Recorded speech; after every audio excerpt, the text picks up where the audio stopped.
Hi guys, Martin Curry from Belief Media. In this video, we're going to look at how to include an interest rate and the associated comparison rate, of course, in the title of a page or a post on your website.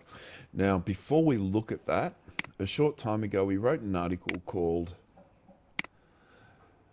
The Misrepresentation of Interest Rates, Rate Bait in Search Results. I'll open that and I'll talk about it just briefly. It looked at some of the big players and how they're using interest rates in their search results and some of the deception tactics that are introduced, which is represents a deception funnel, as the top of funnel is predicated on a lie most of the time.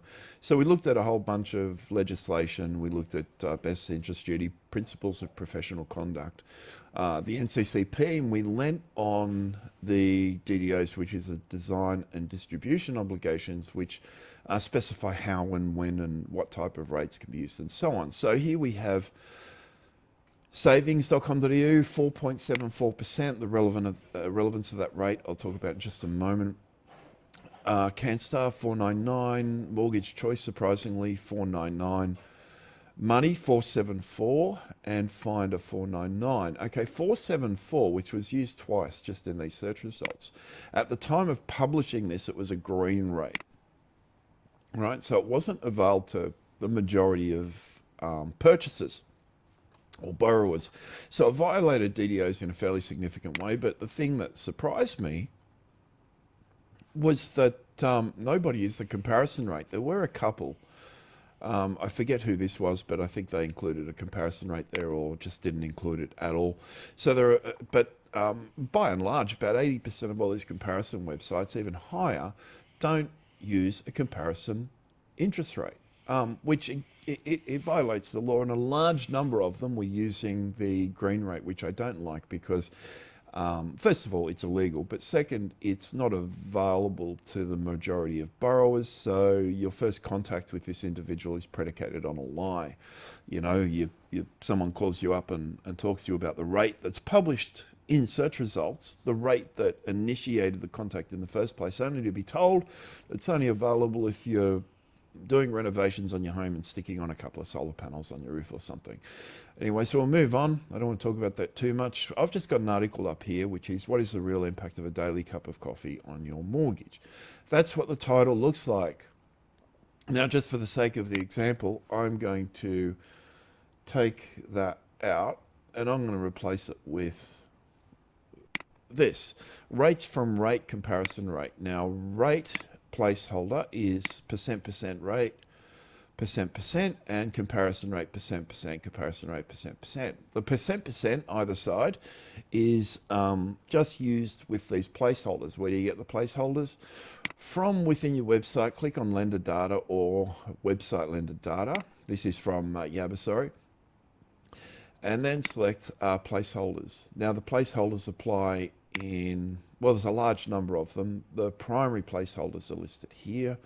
You will normally use a rate and a comparison rate together. So you've always got, for the lowest owner-occupied variable, it's owner-occupied underscore V, owner-occupied underscore VC for the comparison rate, and so on. So you'll always use two. Down the bottom, you've got the business, SMSF, and equipment rates. It'll always, these placeholders are generally used to return the lowest rate of type. You generally, if you're going to use rates on your site at any point, you're not going to publish the highest rate, but with the rate that you do publish, you'll always indicate what conditions that rate will be available, because that's just what you do. So rates from rate and comparison rate, I'm going to update this and we'll have a look at the page. I'll refresh the page and it's going to say rates from, and it'll give me those rates, 4.69, 5.26. When you do this, you'll normally put in a little bit of context either side. Rates in isolation are good. You know, they'll encourage a click-through rate, but you want to point towards what that rate is specifically being used for.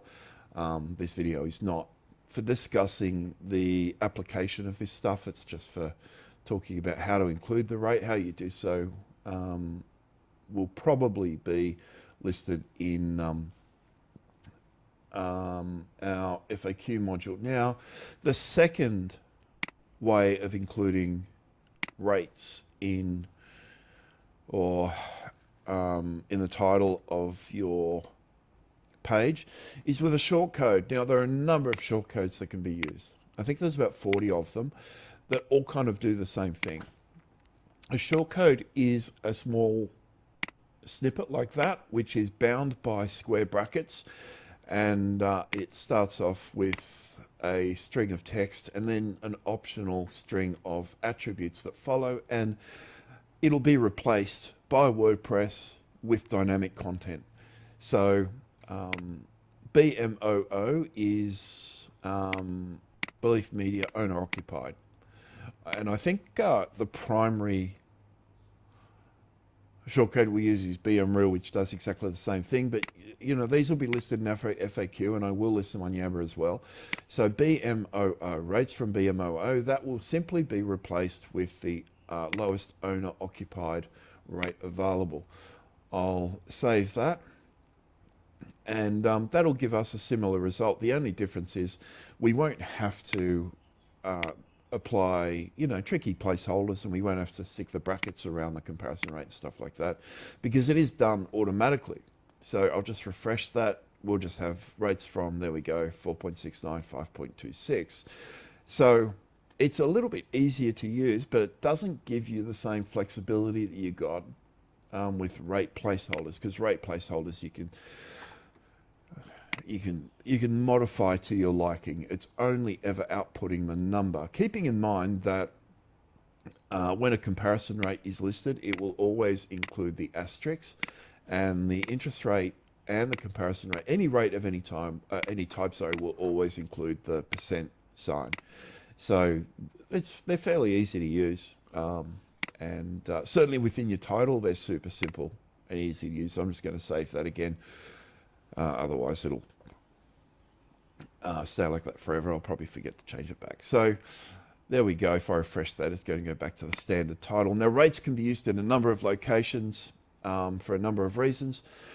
The value of rates in and on your website is something I've talked about many, many times in the past, because I'm not going to argue the value of providing rates on your website. I find myself having to defend that position sometimes because I'm not rate driven in any respect.